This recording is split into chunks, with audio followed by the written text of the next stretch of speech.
Gedung Kuning dikenal sebagai salah satu bangunan terbengkalai paling angker di Semarang. Berbagai cerita bermunculan dari orang-orang yang pernah datang ke tempat ini, mulai dari penampakan sosok noni Belanda, suara-suara aneh dari dalam bangunan, hingga kejadian yang sulit dijelaskan dengan logika. Namun mungkin misteri terbesar tempat ini bukanlah semua cerita tersebut, melainkan bagaimana sebuah bangunan peninggalan kolonial yang dahulu menjadi tempat persinggahan para pejabat Belanda justru berakhir sebagai bangunan kosong yang kini lebih dikenal karena kisah-kisah angkernya.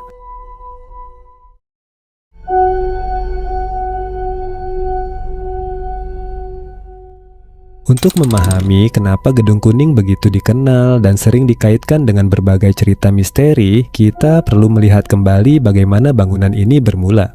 Gedung Kuning merupakan bangunan bersejarah peninggalan kolonial Belanda yang berada di kawasan Unggaran, Kabupaten Semarang, Jawa Tengah. Bangunan ini didirikan pada tahun 1916 dan pada masa itu digunakan sebagai rumah tinggal sekaligus tempat singgah bagi pejabat Belanda yang menjalankan tugas pemerintahan, termasuk melakukan inspeksi terhadap perkebunan dan hasil bumi di wilayah Karesidenan Semarang. Sebagai tempat yang digunakan oleh kalangan pejabat pada masa itu, Gedung Kuning memiliki bentuk yang cukup megah pada zamannya. Pengaruh arsitektur kolonial terlihat dari bangunannya yang terdiri dari 2 lantai, lengkap dengan 3 balkon yang menjadi salah satu ciri khasnya. Pada bagian sudut bangunan juga terdapat ornamen berbentuk kepala singa yang semakin memperkuat karakter arsitektur tersebut. Berbagai detail inilah yang membuat Gedung Kuning memiliki tampilan yang khas dan cukup menonjol pada masanya. Setelah masa kolonial berakhir, Gedung Kuning masih digunakan dalam beberapa periode dan tetap menjadi bagian dari kehidupan di kawasan tersebut. Namun, menjelang peristiwa G30 SPKI, para penghuni kemudian meninggalkan bangunan ini. Fungsi Gedung Kuning pun perlahan mulai berubah. Ketidakjelasan mengenai kepemilikan dan pengelolaan bangunan membuat pemanfaatannya tidak lagi berjalan seperti sebelumnya, hingga aktivitas di dalamnya perlahan berkurang dan bangunan tersebut semakin jarang digunakan. Seiring berjalannya waktu, bangunan yang dahulu menjadi tempat tinggal sekaligus persinggahan para pejabat Belanda kehilangan fungsi yang selama bertahun-tahun melekat padanya. Akan tetapi, setelah lama dibiarkan kosong, mulai bermunculan berbagai cerita dari warga sekitar maupun orang-orang yang pernah datang ke tempat tersebut. Nama Gedung Kuning pun kembali dikenal, bukan karena sejarahnya, melainkan karena suasananya yang sunyi dan berbagai kisah misteri yang dipercaya masih menyelimutinya hingga sekarang. Setelah sekian lama ditinggalkan, Gedung Kuning perlahan berubah menjadi tempat yang jauh berbeda dari fungsinya dahulu. Ruangan-ruangan yang sebelumnya digunakan sebagai tempat tinggal dan menjadi bagian dari aktivitas para penghuninya, kini lebih banyak berdiri dalam keadaan kosong. Dinding yang mulai kusam, cat yang memudar, serta beberapa bagian bangunan yang tidak lagi terawat membuat jejak usia semakin terlihat. Di sejumlah sudut, tanaman liar mulai tumbuh di antara bangunan dan area yang jarang dilalui. Sementara balkon, jendela, dan lorong-lorong tua yang dahulu menjadi bagian dari kehidupan di dalamnya kini terasa sunyi dan hampir tidak menunjukkan adanya aktivitas. Kondisi bangunan yang telah lama terbengkalai kemudian melahirkan berbagai cerita di tengah masyarakat. Salah satu yang paling sering dikaitkan dengan Gedung Kuning adalah kemunculan sosok perempuan yang disebut sebagai noni Belanda yang konon terlihat di sekitar balkon atau lantai 2. Cerita tersebut membuat sebagian orang percaya bahwa bangunan yang telah lama kosong itu seolah menjadi tempat tinggal bagi makhluk gaib, bahkan dianggap seperti sebuah istana bagi mereka. Tidak diketahui bagaimana cerita tersebut pertama kali muncul, tetapi semakin lama ditinggalkan, semakin kuat pula kesan misterius yang melekat pada Gedung Kuning. Dan ketika malam tiba, rasa penasaran terhadap cerita-cerita tersebut akhirnya membawa sejumlah orang untuk datang dan melihat sendiri keadaan bangunan ini.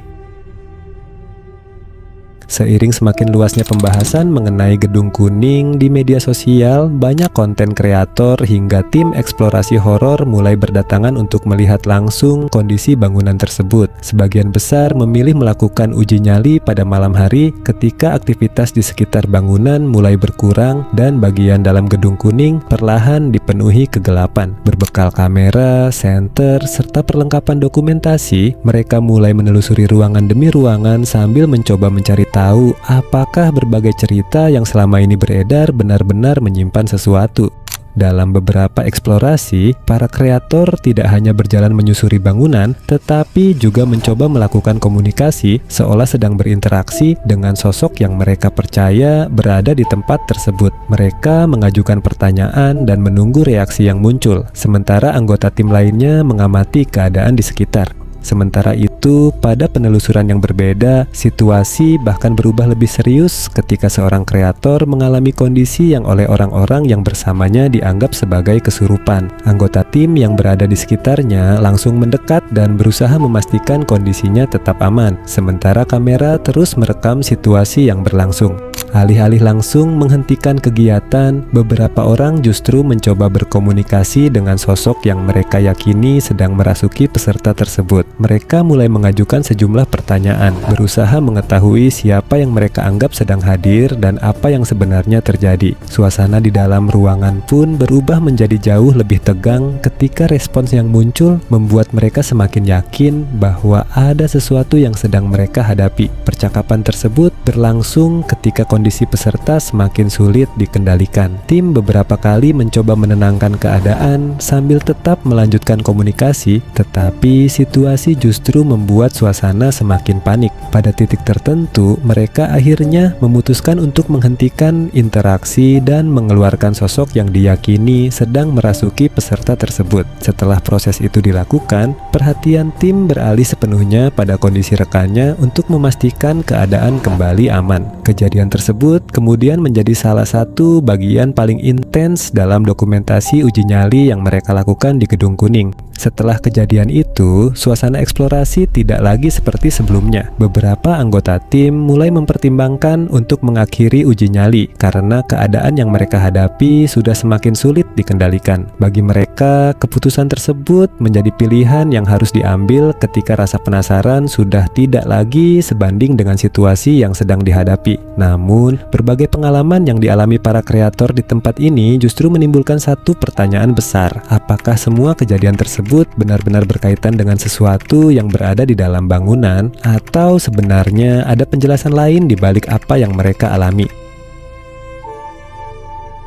Pengalaman kesurupan yang dialami salah satu kreator juga dapat dilihat dari sudut pandang medis dan psikologis. Dalam ilmu psikologi, kondisi seperti ini dapat berkaitan dengan keadaan disosiatif atau dissociative trance, yaitu ketika seseorang mengalami perubahan kesadaran dan kehilangan kendali atas perilakunya untuk sementara akibat tekanan psikologis yang berat. Situasi tersebut dapat dipengaruhi oleh kelelahan, stres, maupun sugesti yang kuat. Ketika seseorang sudah mengetahui bahwa Gedung Kuning dikenal sebagai tempat angker, pikirannya bisa berada dalam kondisi sangat waspada, sehingga suara, bayangan, atau sensasi tubuh yang sebenarnya biasa dapat terasa jauh lebih mengancam. Dalam kelompok yang berada di ruangan tertutup dan penuh tekanan, kepanikan juga dapat menyebar dengan cepat dan membuat reaksi setiap orang semakin kuat. Penjelasan seperti ini bukan berarti membuktikan bahwa semua pengalaman kreator pasti memiliki penyebab psikologis, tetapi menunjukkan bahwa kejadian yang terlihat supranatural tetap memiliki kemungkinan untuk dipahami melalui mekanisme tubuh dan pikiran.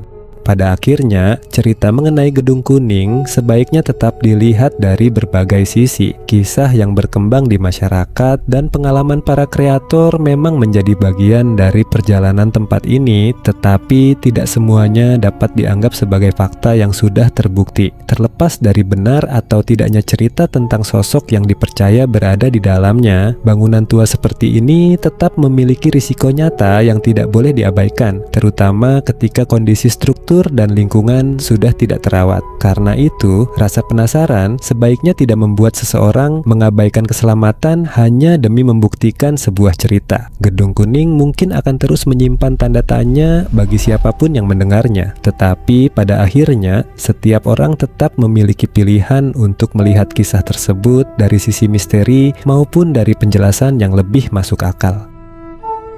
Jika kamu tertarik untuk terus menjelajahi kisah dan tempat-tempat misteri lainnya di Indonesia, jangan lupa like dan subscribe agar tidak ketinggalan cerita berikutnya.